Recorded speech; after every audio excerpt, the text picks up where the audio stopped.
ऐसा करना चाहिए कि हमारे ही बिहार में ज़्यादातर फैक्ट्री खुलवानी चाहिए या रोज़गार ज़्यादा फैलाना चाहिए।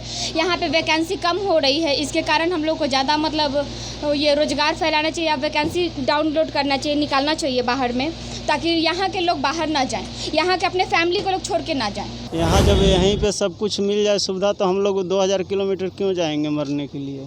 कौन चाहता है अपने परिवार को छोड़कर दूर जाने का। मगर बिहार सरकार तो 15 साल से देख रहे हैं, कोई कहाँ कुछ हो रहा है।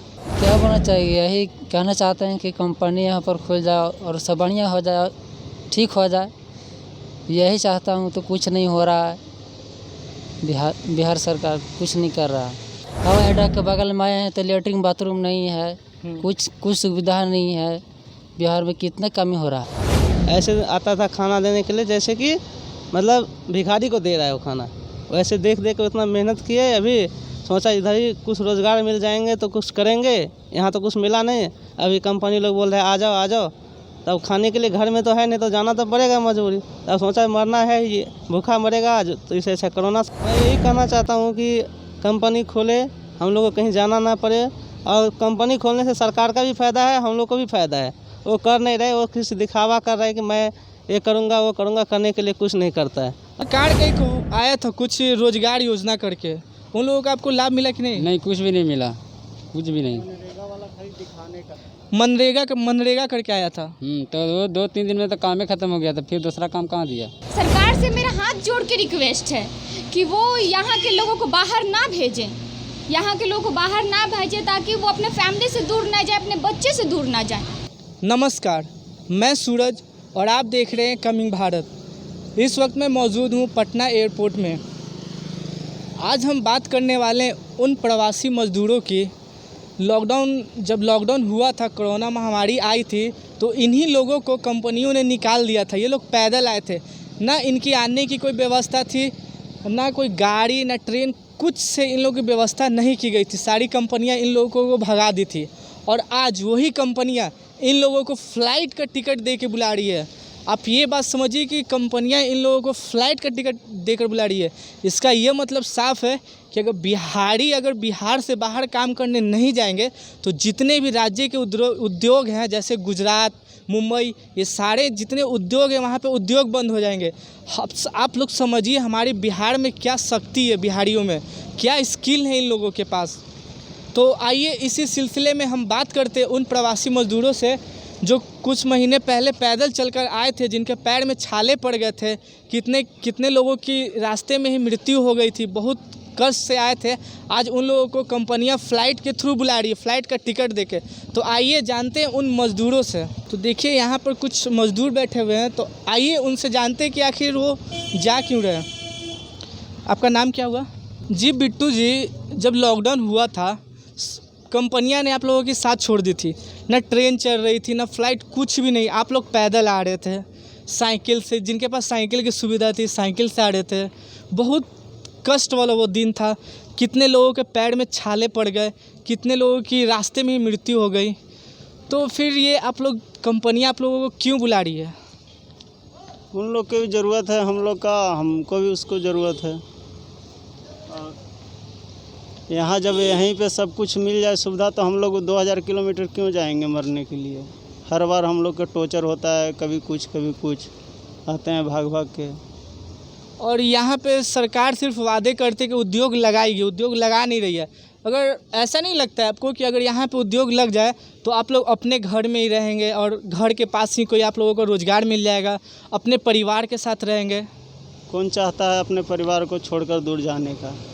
सब चाहता है अपने घर में कुछ रोज़गार मिल जाए। मगर बिहार सरकार तो 15 साल से देख रहे हैं, कोई कहाँ कुछ हो रहा है, कहाँ रोज़गार खड़ा हो रहा है। कंपनी खड़ा होता तो आज यहाँ पे वहाँ जाते हैं गुजरात और बम्बे 2000 किलोमीटर, अपने जो भी मिलता कमाते हैं, अपने परिवार को चलाते हैं। संतोष कुमार जी। संतोष जी, तो बताइए जब लॉकडाउन हुआ था, कंपनियां या वहाँ की सरकार जहाँ से आए थे, उस समय आप कैसे आए थे यहाँ पे? वहाँ पर बोलेरो रिजर्व किए। हाँ। बहुत परेशानी उठाने पड़ा, बहुत कैश उठाने पड़ा, तब घर पे मैं पहुँचा। तो घर आए होंगे तो अभी 14 दिन के लिए क्वारंटाइन हुए होंगे? हाँ, मैं एक स्कूल है उसमें रहा था। फिर आप वापस क्यों जा रहे हो अभी फ्लाइट से? क्योंकि मेरा पास मजबूरी है, पैसा नहीं है, इसीलिए जा रहा हूँ और कंपनियाँ बुला रही हैं। मतलब कहीं ना कहीं ये बात है कि बिहारी के बिना भारत देश में जितने भी राज्य हो गए, गुजरात, मुंबई, दिल्ली, बिना बिहारियों के किसी की कंपनियाँ नहीं चल सकती है। नहीं, यहाँ पर तो किसी कंपनी नहीं है, नहीं चल सकती है। मतलब यहाँ की सरकार को चाहिए कि उद्योग यहाँ लाए। जब सारे बिहारी वर्कर यहाँ पे हमारे एक से एक कारीगर हैं, तो सरकार को ये तो चाहिए ना कि यहाँ पे उद्योग, वो सब सारे उद्योग यहाँ लगाए बिहार में। हाँ चाहिए, तो कहाँ कुछ हो रहा है, कुछ नहीं हो रहा है। तो मैं आपसे एक बात पूछना चाह रहा हूँ, ये सरकार जो रोड में करोड़ों खर्च कर रही है, इससे अगर ज़्यादा अच्छा होगा सरकार को कि वो उद्योग लगाने में खर्च करे या वैसे कंपनियां को यहाँ लाए, इन्वेस्ट करवाए, ताकि आप लोग को घर में ही रोज़गार मिल जाए, घर के पास मिल जाए और आप लोग अपने फैमिली के साथ खुश रहें, तो वो ज़्यादा अच्छा होगा। तो आप सरकार से क्या बोलना चाहेंगे इसके बारे में? क्या बोलना चाहिए, यही कहना चाहते हैं कि कंपनी यहाँ पर खुल जाए और सब बढ़िया हो जाए, ठीक हो जाए, यही चाहता हूँ। तो कुछ नहीं हो रहा है, बिहार सरकार कुछ नहीं कर रहा है, बस वादे कर रही है पेपर पे। हाँ, कुछ सब खाली झूठ मूठ के ऐसे कर रहा है, कोई काम नहीं कर रहा है। हवाई अड्डा के बगल में आए हैं तो लेटरिन बाथरूम नहीं है, कुछ सुविधा नहीं है। बिहार में कितना कमी हो रहा है। धन्यवाद। ये और भी कुछ मजदूर तो नहीं बोल सकते हम इन लोगों को, ये मजदूर नहीं, ये हमारे कारीगर है, इनके बिना पूरा देश नहीं चल सकता है। ये बात अब पूरे भारत को माननी होगी कि बिहारियों के बिना कोई भी कंपनियां भारत में नहीं चल सकती है। तो आइए एक और शख्स है, उनसे बात करते हैं। आपका नाम क्या हुआ? विष्णु कुमार कामत। जी विष्णु जी, आप कहाँ से आए थे लॉकडाउन के पहले? मैं बेंगलोर से आया था। उस बेंगलोर से आप आए कैसे थे? मैं उसमें बस से आए थे, धक्का उक्का खाते हुए। पहले तो पैदल चला 2 दिन, इसके बाद में मिला बस, फिर आए। फिर यहाँ आने के बाद में 21 दिन तक तो स्कूल में बंद करके रख दिया। फिर धक्का खाते रहो, स्कूल में कोई देखने वाला है नहीं। माँ बाप कभी ऐसे आता था खाना देने के लिए जैसे कि मतलब भिखारी को दे रहा है वो खाना। वैसे देख देख के उतना मेहनत किए, अभी सोचा इधर ही कुछ रोज़गार मिल जाएंगे तो कुछ करेंगे। यहाँ तो कुछ मिला नहीं। अभी कंपनी लोग बोल रहे हैं आ जाओ आ जाओ, तब खाने के लिए घर में तो है नहीं, तो जाना तो पड़ेगा मजबूरी। तब सोचा मरना है, ये भूखा मरेगा आज, तो इसे ऐसा कोरोना से मरे। अब बचेगा, साथ देगा ज़िंदगी तो जिएंगे, नहीं देगा तो कोई बात नहीं, भूखा मरे। उस समय आ रहा था नहीं, भूखा मरेंगे। कुछ करेगा सरकार मेरे लिए, अभी तो कुछ कर ही नहीं रहे। पूरा खाली इधर उधर हवा दे रहा है। अभी इलेक्शन आने वाला है तो ये करेंगे वो करेंगे, फिर इलेक्शन हो जाएगा तो कुछ नहीं करेंगे, कान में तेल लेके बैठ जाएंगे। मतलब सरकार यहाँ पे सिर्फ वादे कर रही है। हाँ। यहाँ के लोगों को नहीं देख रही है कि बिहारी में कितना ताकत है, कितना स्किल है, एक से एक यहाँ कारीगर है। हाँ कारीगर तो है, लेकिन वो सरकार दिखाने के लिए है। इलेक्शन हुआ, कहानी ख़त्म, कुछ नहीं करता है। इसके बाद अभी वहाँ जाएंगे तभी बोलेगा अच्छा है, आइए काम करो काम करो। फिर जैसे ही कुछ होगा लात मार के वहाँ से भगाएंगे, फिर सरकार बोलेगा ऐसा वैसा कुछ नहीं।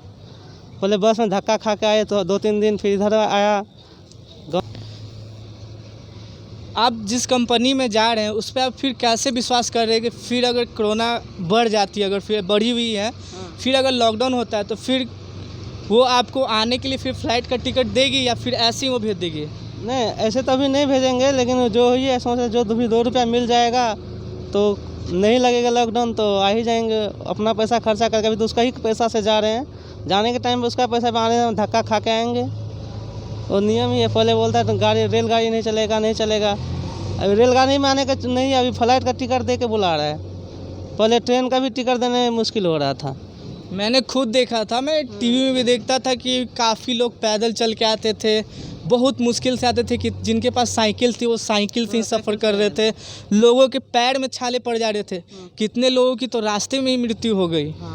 तो इसमें कहीं ना कहीं सरकार की लापरवाही है। और बिहार सरकार को भी, बिहार सरकार से आप क्या कहना चाहते हैं? मैं यही कहना चाहता हूँ कि कंपनी खोले, हम लोग को कहीं जाना ना पड़े। और कंपनी खोलने से सरकार का भी फ़ायदा है, हम लोग को भी फ़ायदा है। वो कर नहीं रहे, वो किसी दिखावा कर रहे हैं कि मैं ये करूँगा वो करूँगा, करने के लिए कुछ नहीं करता है। इलेक्शन टाइम पे आता है वो बड़ा बड़ा वादा करके और फिर बाद में मुकर जाते हैं, इलेक्शन ख़त्म होती है। यही मैं कहना चाहता हूँ नीतीश कुमार से। चलिए ठीक है, तो आइए जुड़ते हैं, और भी कुछ लोग हैं।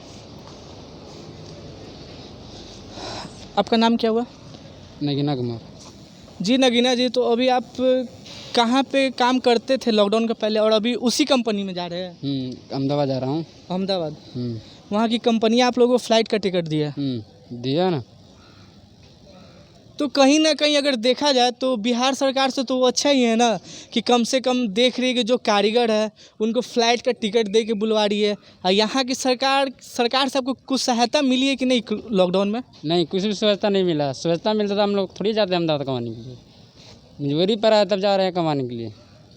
मतलब हमारे बिहार में इतने अच्छे कारीगर हैं, सरकार को चाहिए कि उन सब पे ध्यान दे, उन लोगों को लोन की सुविधा मुहैया कराए ताकि इन लोग जिस सेक्टर में है उसका छोटा सा ही फैक्ट्री खोले ताकि ये लोग अच्छे से काम कर सके और बिहार को एक अच्छे लेवल पे लेके जा सके।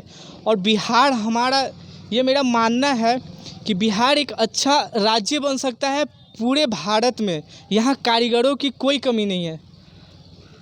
तो आप वहाँ पे क्या का काम करते हैं? वहाँ पे वो बिल्डिंग लाइन है। Building line. तो यहाँ पे कोई वैसा काम नहीं मिला आपको? नहीं, यहाँ पे मिलता तो थोड़ी जाते हो उतना दूर। सरकार का एक आया था कुछ रोजगार योजना करके, उन लोगों का आपको लाभ मिला कि नहीं? नहीं, कुछ भी नहीं मिला, कुछ भी नहीं।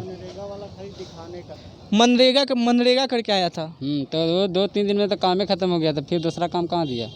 मतलब सरकार दिखा रही है इलेक्शन का टाइम है कि हम बहुत जनता का मदद कर रहे हैं, बट ज़मीनी स्तर पे ऐसा है नहीं।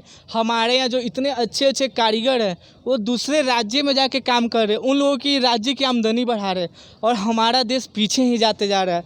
और नेता लोग दिन पर दिन वो अमीर होते जा रहे हैं और हमारे यहाँ जो इतने अच्छे कारीगर हैं वो तो उनका आप हाल देखिए कि वो कोरोना काल में कैसे आए थे, उनके पैर में छाले पड़ गए थे, बहुत लोगों की मृत्यु हो गई थी, ना उन लोगों के पास ट्रेन थी ना बस, कुछ भी नहीं था, बहुत मुश्किल से आते थे लोग।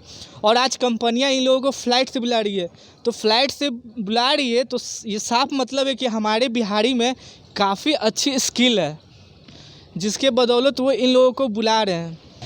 ऐसा कुछ नहीं है, जो भी बिहारी के लोग यहाँ जा रहे हैं बाहर में तो अपने रोजी रोजगार के लिए जा रहे हैं और यहाँ के जो और लोग हैं वो संभाल सकते हैं, ऐसा नहीं। सरकार को इसमें क्या करना चाहिए? सरकार को ऐसा करना चाहिए कि हमारे ही बिहार में ज़्यादातर फैक्ट्री खुलवानी चाहिए या रोज़गार ज़्यादा फैलाना चाहिए। यहाँ पे वैकेंसी कम हो रही है, इसके कारण हम लोग को ज़्यादा मतलब ये रोज़गार फैलाना चाहिए या वैकेंसी डाउनलोड करना चाहिए, निकालना चाहिए बाहर में, ताकि यहाँ के लोग बाहर ना जाएँ, यहाँ के अपने फैमिली को लोग छोड़ के ना जाएँ। सरकार की तो नाकामी है। सरकार की जो इतने मजदूर है, इतने अच्छे अच्छे यहाँ कारीगर है, जो कंपनी तभी ना सबको फ़्लाइट का टिकट दे के बुला रही है। सही बात है, लेकिन यहाँ के सरकार इसके बारे में सोच ही नहीं रही है। सरकार बस अपने फ़ायदे में है कि रोड बनाना है, टेंडर निकालना है और फंड में पैसा आना है, बस ऐसा ही है लग रहा है। सब चीज़ तो यही हो रहा है। सरकार जब भी आते हैं, नीतीश जी आते हैं तो चुपचाप आते हैं, चुपचाप जाते हैं। उनके लिए तो बहुत सारे लोग ये करते हैं।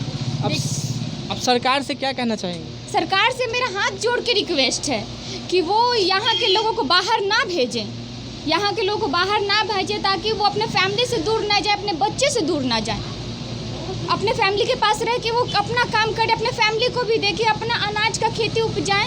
यहाँ भूमि बंजर पड़ रही है, किसानों के कारण दिक्कत होती है। चलिए मैम, मैं बिहार सरकार से ये निवेदन करता हूँ माननीय नीतीश जी से कि आप यहाँ पर बिहार में उद्योग लगाए, यहाँ के जो कारीगर हैं आप उन लोगों से मिले, एक आप ऐसा कमेटी का गठन करें जहाँ पे जितने भी लोग बाहर से आ रहे जिस कंपनियाँ में काम करते हैं, आप कृपया करके वैसा उद्योग यहाँ पे लगाएं कि ताकि वो जितने कारीगर है उसमें काम कर सके। आप लगाइए यहाँ पे उद्योग, ये लोग यहीं काम करेंगे, यहीं रहेंगे और इससे हमारे राज्य को ही फ़ायदा है, इससे टैक्स ही बढ़ेगा। बिहार में ऐसे भी शराबबंदी है, वो तो सिर्फ नाम के लिए बंद है, इसमें भी राज्य को घाटा ही हो रहा है। तो क्यों ना अब सरकार को ये कदम उठाना चाहिए कि यहाँ पे अच्छे अच्छे उद्योग को यहाँ बुलाए और इन कारीगरों को काम दिलवाए या इन लोगों को लोन सुविधा ही कर दे ना। ये लोग अपना कुछ भी स्किल लगा के बहुत अच्छा ये कर सकते हैं।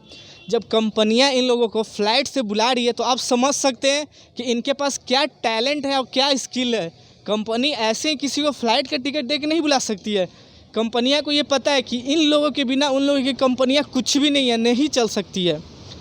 तो और भी तमाम खबरों के लिए बने रहे हमारे चैनल कमिंग भारत के साथ। और हाँ, अभी तक आपने हमारे चैनल को लाइक, सब्सक्राइब और शेयर ना किया हो तो जल्द से जल्द करें। धन्यवाद। मैं नीतीश कुमार से ये कहना चाह रहा हूँ कि सर जो आप ये नए नए प्रोजेक्ट ला रहे हैं, करोड़ों की फंडिंग हो रही है, जैसे एमएलए फ्लैट, एयरपोर्ट का आवास योजना बोल रहा है, तो इन सब को अभी 1 साल के लिए रोकिए आप।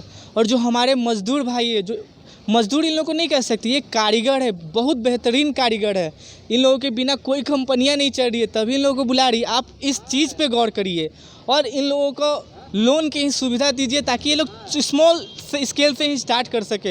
इन लोगों की स्किल की कोई कमी नहीं है और ये हमारे राज्य को पूरे देश ही नहीं पूरे दुनिया भर में नाम रोशन करे। इन लोगों का बनाया हुआ एक चीज़ पूरे दुनिया में बिके, तभी हमारा राज्य चाइना से भी आगे निकल सकता है। इस बात पे आप नीतीश जी गौर करिए, अभी प्रोजेक्ट जितने 1 साल के लिए रोकिए, यही मेरा आपसे निवेदन है।